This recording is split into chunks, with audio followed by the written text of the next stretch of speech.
नमस्कार दोस्तों, राधे राधे। स्वागत है आपका मेरे इस चैनल माँ धर्म गंगा में। आज हम महाभागवत देवी पुराण के 13वें अध्याय की कथा सुनेंगे।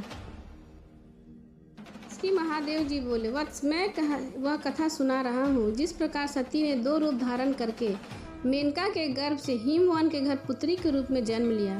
पहले वह अपने अंश से धवल कांति युक्त गंगा के रूप में प्रकट हुई। भगवान शंकर के सिर पर स्थान पाने के लिए उन्होंने जल स्वरूप धारण किया और बाद में गौरी के रूप में शंकर प्रिय पूर्ण अवतार धारण कर अतिशय प्रेम के कारण शिव के शरीर धार में स्थित होकर उनकी अर्धांगिनी बनी। महात्म्य वे गंगा के रूप में प्रकट हुई। उस प्रकरण को सुनो जिसका श्रवण करने से ब्रह्म हत्या के पाप से लिप्त मनुष्य भी तत्क्षण मुक्त हो जाता है।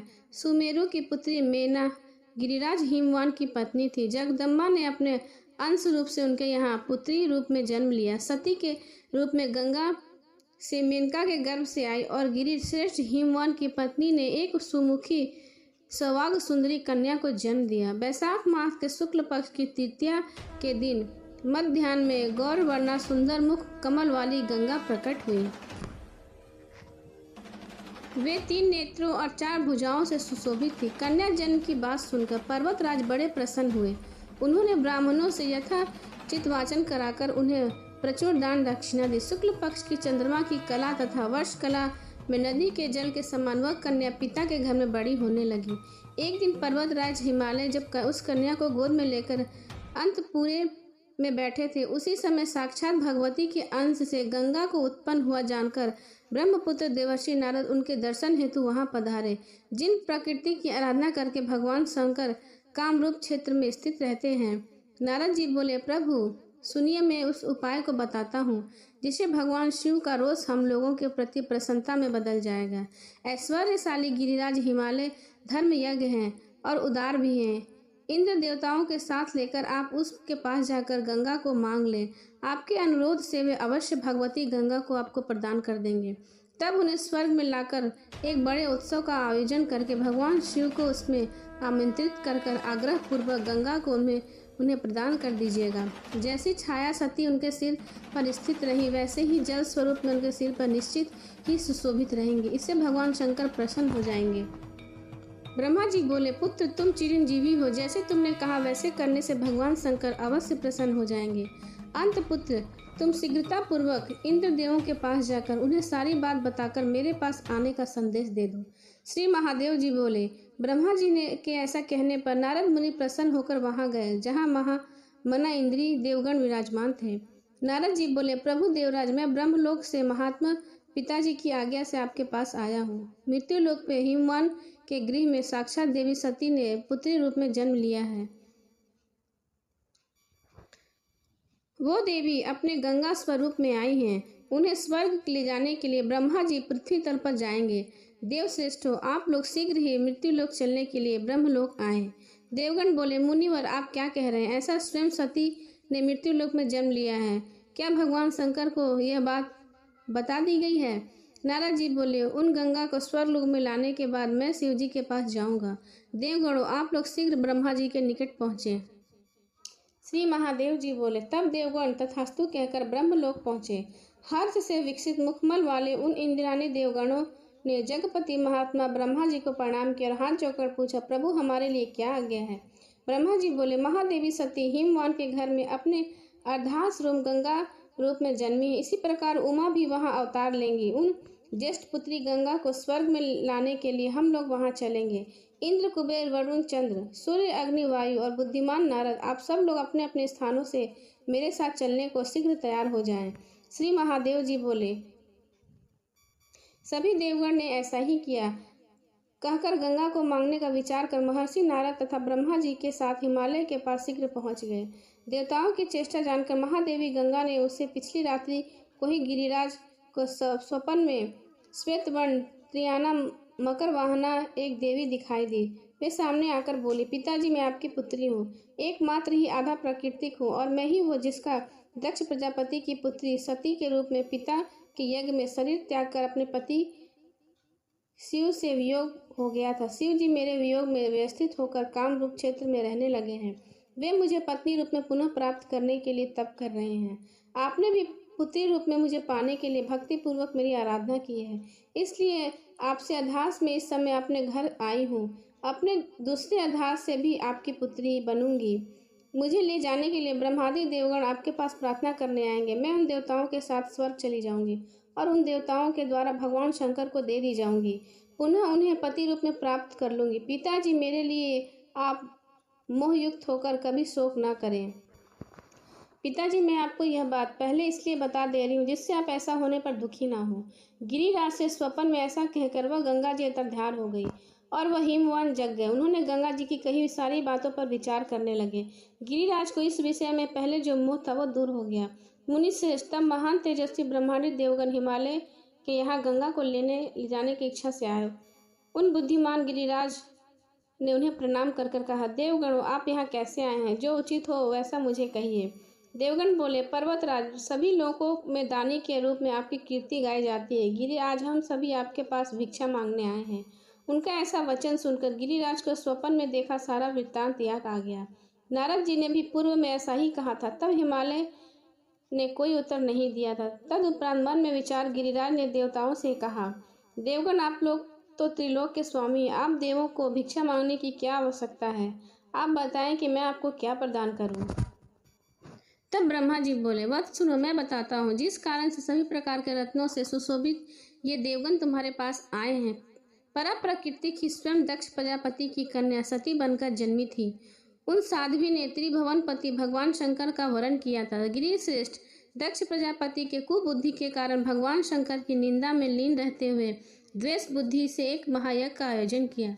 उसमें इंद्र प्रभृति सभी देवताओं को आमंत्रित किया, मुझे और विष्णु को भी बुलाया, किंतु महान मूर्खता व सती और शिव को नहीं बुलाया।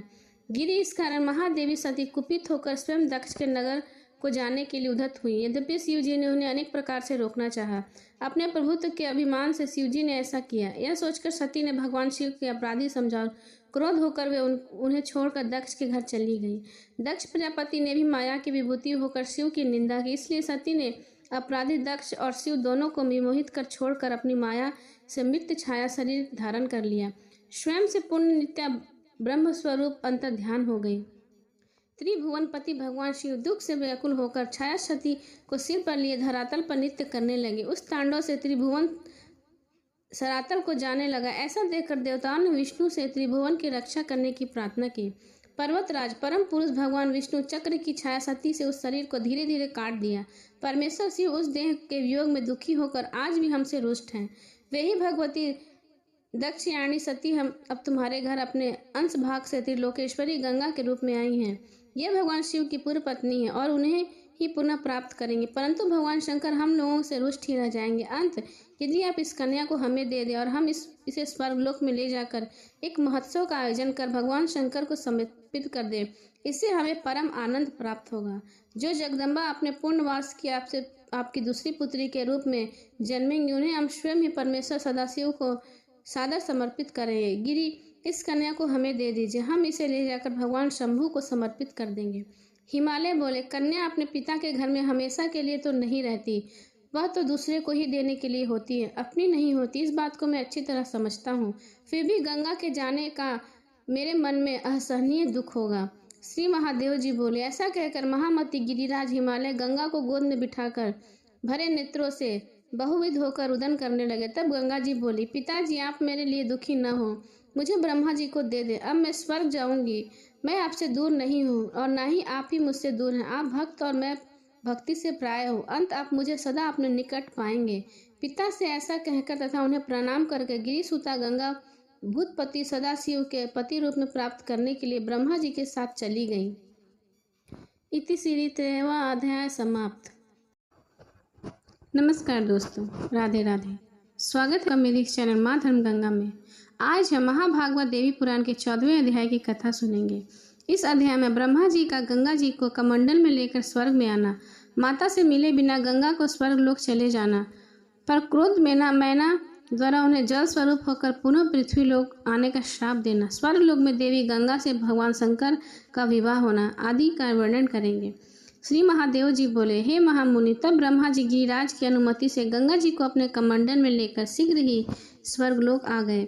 इधर मैना जब गिरिराज के पास आई तब बेटी को वहां न देखकर गिरिश्रेष्ठ हिमालय से कहने लगी, राजन प्रभु, मेरी प्राण पुत्री गंगा कहाँ गई? वह तो आपकी गोद में बैठी थी, उसे कौन ले गया?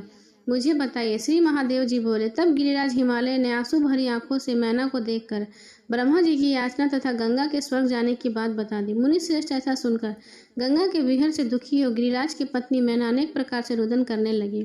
ज्ञानियों में श्रेष्ठ गिरिराज ने मैना को सांत्वना दी और उन्हें सारी बात कही जो गंगा ने स्वयं उनसे कही थी।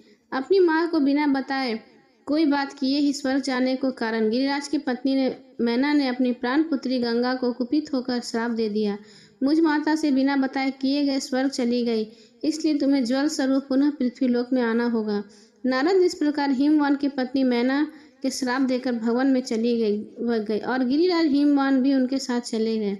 इधर स्वर्गलोक में गंगा को लाकर देवगण अत्यंत उल्लासपूर्वक उनकी विवाह संबंधी मांगलिक क्रियाएं करने लगे।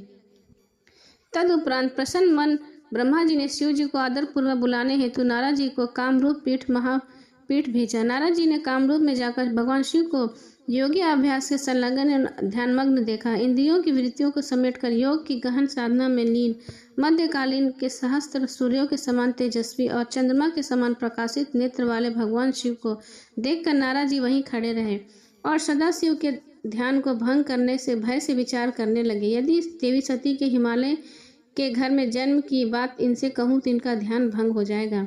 यदि कुछ ना कहूँ तो मुझे प्रतिज्ञा भंग का पाप लगेगा। यह भी तो हो सकता है कि देवी सती के पूर्ण जन्म की बात सुनकर भगवान शिव परम संतुष्ट होकर मुझ पर प्रसन्न हो जाएं। यह सब सोचकर धीरे धीरे नारद जी भगवान शंकर के समीप पहुंचे और योग में लीन सदाशिव से बोले, जगद्गुरु महादेव, आपको नमस्कार करता हूँ। आप मुझ पर प्रसन्न हो। मैं आपके पास आपके लिए सती को लाने हेतु गया था। प्रभु, आपकी प्रिया सती पुनः आपको पति रूप में पाने की इच्छा में जन्म ले चुकी हैं। उन्हें प्राप्त करने हेतु मेरे साथ चलिए। अब योगा चिंतन छोड़िए। श्री महादेव जी बोले। नारद जी की बात सुनकर भगवान शंकर उसी समय ध्यान छोड़कर वह मेरी सती कहाँ है ऐसा कहते हुए स्थित हो गए। जब नारद जी ने उन्हें बताया, प्रभु, भगवती सती अपने अंश रूप में हिमालय की सुंदर नेत्रों वाली बेटी के रूप में गंगा के नाम से जन्मी हैं। उन्हें सभी देवताओं के साथ ब्रह्मा जी स्वर्ग ले आए हैं और आपको प्रदान करना चाहते हैं। इसी नियमित मुझे भेजा गया है। अंत आप मेरे साथ चलें और अपनी रमणीय पत्नी को प्राप्त करें। तब तक ब्रह्मा जी अपने कमंडल में स्थित परा प्रकृति के अंश से उत्पन्न तीनों लोकों को पवित्र करने वाली सुंदर रूप वाली उन शिव प्रिया की देखभाल करते रहे। महात्मा तब शिव जी ने उन्हें लेकर प्रसन्नचित्त से अपने प्रथम गणों के साथ कैलाश पर्वत पर चले गए। जो जगदम्बा ब्रह्मा के कमंडल में रह रहे थे वही भगवान शिव को प्राप्त करने के बाद जल रूप में अवतीर्ण होकर पृथ्वीलोक में मायापुर में आई। स्वर्ग से ब्रह्म नदी ने पृथ्वीलोक में आकर सागर पुत्रों का उद्धार किया और अजल निधि सागर में मिलकर वे पाताल लोक तक प्राणियों का कल्याण करती रहती हैं। भगवती सती ने ही अपने दूसरे रूप में आकर पार्वती रूप में जन्म लेकर भगवान शंकर को पति रूप से प्राप्त किया। इति श्री 14वां अध्याय समाप्त।